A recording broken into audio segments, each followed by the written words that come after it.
दिल्ली में रेखा राज। जी हाँ, दिल्ली के नए मुख्यमंत्री रेखा गुप्ता ने आज शपथ ले ली है और उनकी कैबिनेट ने भी उनके साथ शपथ ली है। अगर रेखा गुप्ता का जिक्र किया जाए तो उनके कनेक्शन हरियाणा से है। कारण क्या है कि उनका जन्म जिंद में हुआ। हालांकि वो जैसे जैसे बड़ी होती गई फिर उनका पूरा परिवार दिल्ली में शिफ्ट हो गया। लेकिन आमतौर पे जब भी राजनीति का जिक्र होता है तो हरियाणा से जहाँ कहीं धुरंधर जो है राजनीति में भी निकले हैं और दिल्ली में आज वो सत्ता में बड़ी पोस्टों पर राज कर रहे हैं। रेखा गुप्ता ने एक इतिहास रचा। दिल्ली की मुख्यमंत्री, हरियाणा की छोरी दिल्ली के मुख्यमंत्री के रूप में आज उन्होंने शपथ ली है। ये सिर्फ पहली ही मुख्यमंत्री नहीं है जिन्होंने शपथ ली। इससे पहले भी अगर जिक्र किया जाए, हालांकि महिला मुख्यमंत्री हरियाणा की पहले दिल्ली में शपथ ली है जो हरियाणा की रहने वाली है, लेकिन हरियाणा से कई बड़े धुरंधर जो हैं निकले हैं जो आज सेंटर सरकार में अच्छी ओहदों पर हैं, सांसद तक रहे हैं। कई मिनिस्ट्रियाँ उन्होंने वहाँ पर जो हैं अपनाई हैं। अभी हाल ही में मनोहर लाल खट्टर का जिक्र किया जाए तो वो भी जो है दिल्ली में केंद्र सरकार में जो मंत्री हैं। इससे पहले भी कई ऐसे नेता हैं जो दिल्ली के अंदर बड़ी जो है पोस्टों पर हैं। सुषमा स्वराज का जिक्र करना यहाँ बड़ा अहम हो जाता है। उनका कनेक्शन भी रहा है। वो भी दिल्ली के मुख्यमंत्री रही, लेकिन चाहे कुछ समय के लिए रही, लेकिन सुषमा स्वराज ने जिस तरीके के सत्ता पर राज किया भाजपा सरकार में दिल्ली में, वो भी किसी से नहीं छुपा।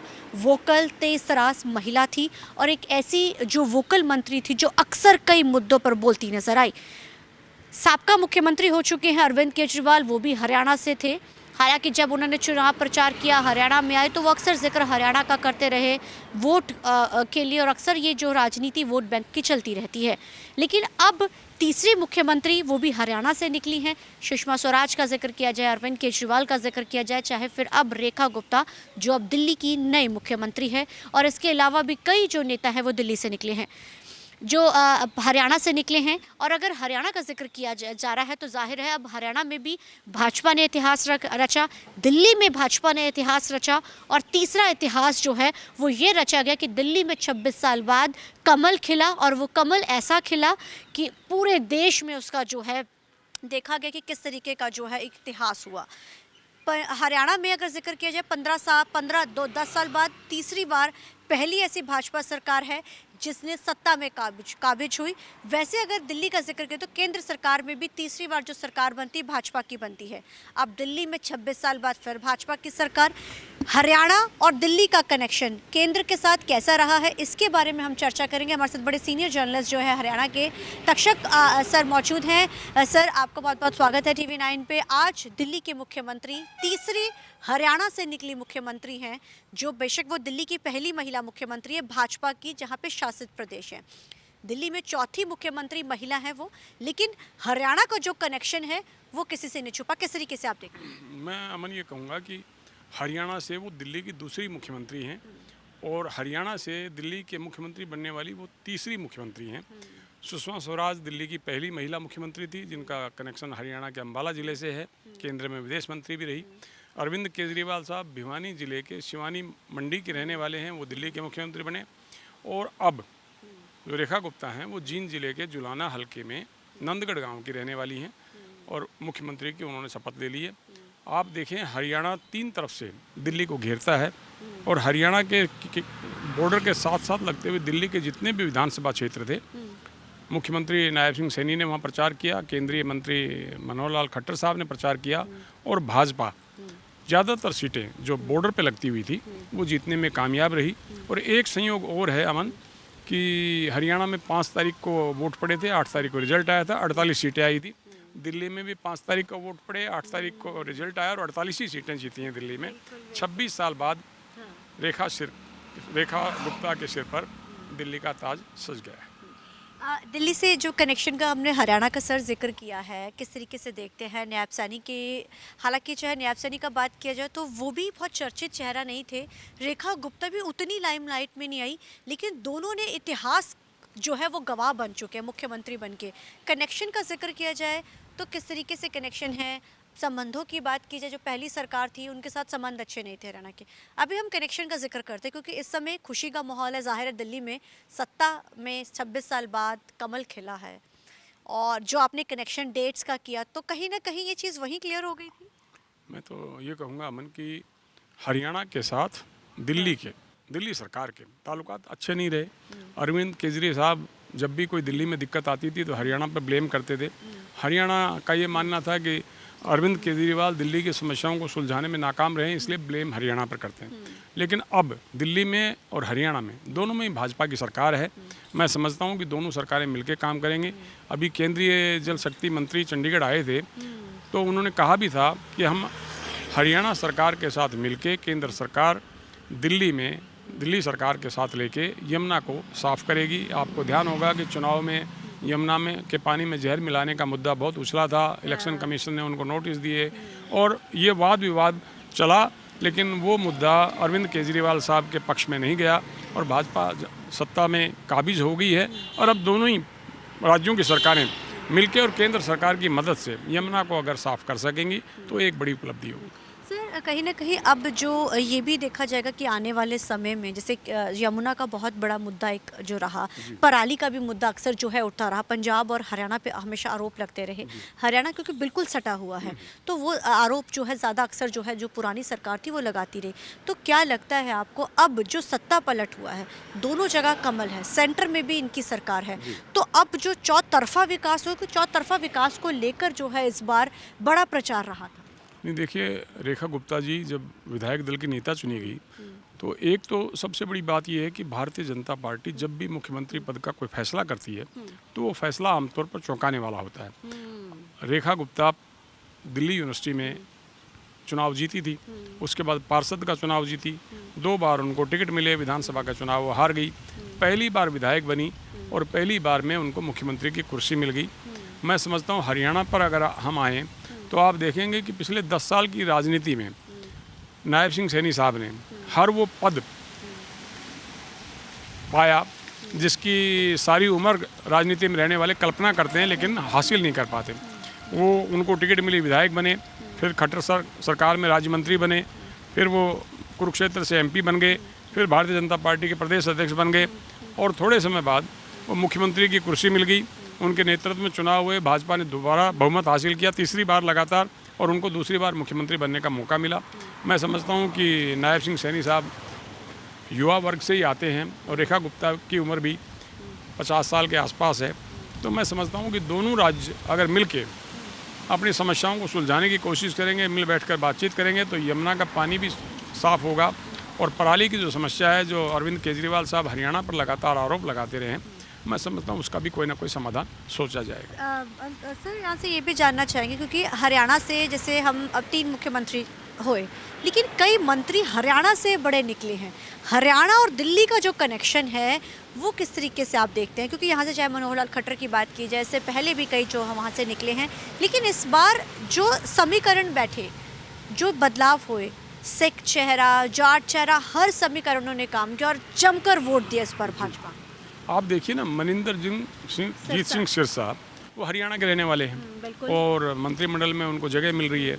ऐसे प्रवेश वर्मा साहब का नाम चल रहा था पहले मुख्यमंत्री पद के लिए, क्योंकि उनके पिता साहब सिंह वर्मा जी दिल्ली के मुख्यमंत्री रह चुके हैं, केंद्र में मंत्री रहे। और अब साहब सिंह वर्मा के बेटे प्रवेश वर्मा को MP की टिकट मिली थी, वो MP बने थे। पिछले चुनाव में उनको टिकट नहीं मिली, इस बार विधानसभा की टिकट दी गई और उन्होंने अरविंद केजरीवाल को हराया। तो माना जा रहा था कि मुख्यमंत्री के दावेदार को जो उम्मीदवार हराएगा उसको हो सकता है उसकी मुख्यमंत्री के पद के लॉटरी निकल जाए। लेकिन भाजपा ने एक बार फिर चौंकाया और महिला को मौका दिया है, क्योंकि भाजपा शासित जितने भी राज्य हैं उनमें शायद ये पहली महिला मुख्यमंत्री है। और हरियाणा के लोगों ने नंदगढ़ गांव में, जुलाना में बड़ी खुशी जाहिर की कि हरियाणा की एक बेटी को मौका मिला है। तो केंद्र में जो आप मंत्रिमंडल में ऊंचे ओहदों की बात कर रहे थे, हरियाणा दिल्ली के साथ लगा हुआ है, जाट बहुल प्रदेश है। भारतीय जनता पार्टी को तीसरी बार सत्ता में आने में हरियाणा का भी योगदान रहा है और इस समय केंद्र में 3 मंत्री हैं। मनोहर लाल खट्टर साहब के पास भारी भरकम महकमे हैं, कैबिनेट मिनिस्टर हैं। इससे पहले 6 बार चुनाव जीत चुके राव इंद्रजीत सिंह केंद्र में मंत्री हैं और तीसरा फरीदाबाद से जो कृष्णपाल गुर्जर हैं वो भी मंत्री हैं केंद्र में। और इससे पिछली सरकार में भी 3 ही मंत्री थे, राव इंद्रजीत सिंह, कृष्णपाल गुर्जर और रतनलाल कटारिया साहब। कटारिया साहब अब इस दुनिया में नहीं हैं, लेकिन उनको भी केंद्र में मंत्री रहने का मौका मिला। और हरियाणा ने राजनीति में हमेशा ही ऊंची छलांग लगाई है। बंसीलाल जी की बात करें तो उनके पास रेल मंत्रालय था, ट्रांसपोर्ट था और भजन लाल जी भी केंद्र में लंबे समय तक मंत्री रहे, पर्यावरण के, एग्रीकल्चर के। और देवीलाल जी की बात करें तो वो तो डिप्टी प्राइम मिनिस्टर रहे, और उनको 89 में जब जनता दल की सरकार केंद्र में बन रही थी बीजेपी के सहयोग से, तब उनको विधायक सांसदों ने अपना नेता चुन लिया था प्रधानमंत्री के लिए।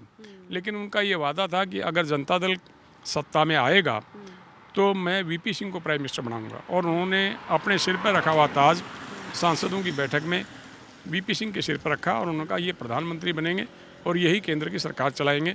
तो हरियाणा के लोगों का, उससे पहले चांदराम जी होते थे, मतलब हरियाणा के, उससे पहले शेर सिंह जी होते थे, मतलब हरियाणा के बहुत सारे लोगों को केंद्र में, और जो हमारी कुमारी शैलजा है हरियाणा भाजपा की, हरियाणा कांग्रेस की प्रदेश अध्यक्ष रही हैं, केंद्र में मंत्री हैं, उनके पिताजी चौधरी दलबीर सिंह अनुसूचित जाति के बड़े नेताओं में शामिल थे और लंबे समय तक वो केंद्र मंत्री रहे। तो हरियाणा का दबदबा केंद्र की राजनीति में शुरू से ही रहा है, और अब भी हम देख रहे हैं कि नरेंद्र मोदी सरकार में भी 3 सांसद, 10 सांसदों वाला छोटा सा स्टेट जिसकी आबादी देश की कुल 2% है, उसमें से 5 सांसद जीते हैं भाजपा के, और उनमें से 3 केंद्र में मंत्री हैं।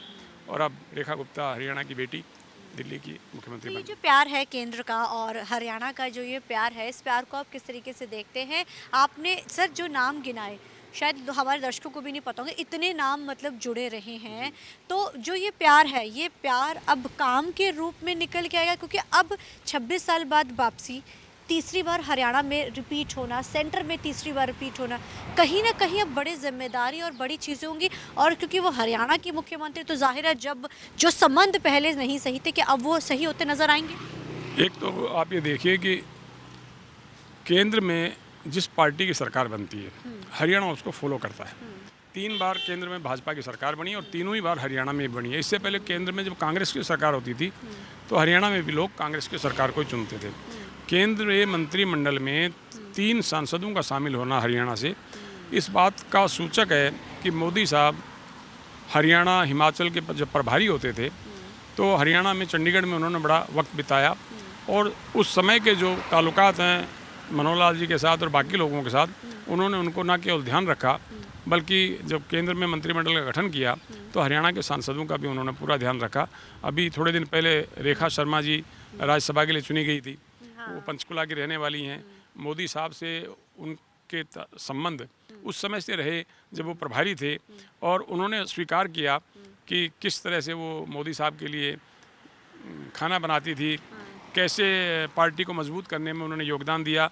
और मोदी साहब भी नहीं भूले, राज्यसभा की जब सीट खाली हुई तो क्या यही कारण है भाजपा जो इतनी स्ट्रांग पार्टी है, लोग उनकी तरफ विश्वास जताते हैं, एक डिसिप्लिन पार्टी कहा जाता है, नाराज़गी भी खुलकर नहीं आती है, क्योंकि जो पार्टी ने कह दिया वो, क्या लोगों को वो चीज़ें मिलती रही हैं तभी इतना कैडर उनका स्ट्रांग? क्योंकि कैडर बड़ा इंपॉर्टेंट मायने रखता है किसी भी पार्टी के लिए। देखिए, माइक्रो मैनेजमेंट की बात अभी खट्टर साहब कर रहे थे। मुख्यमंत्री ने भी कहा है कि हम नगर निगम चुनाव में माइक्रो मैनेजमेंट के जरिए लड़ेंगे।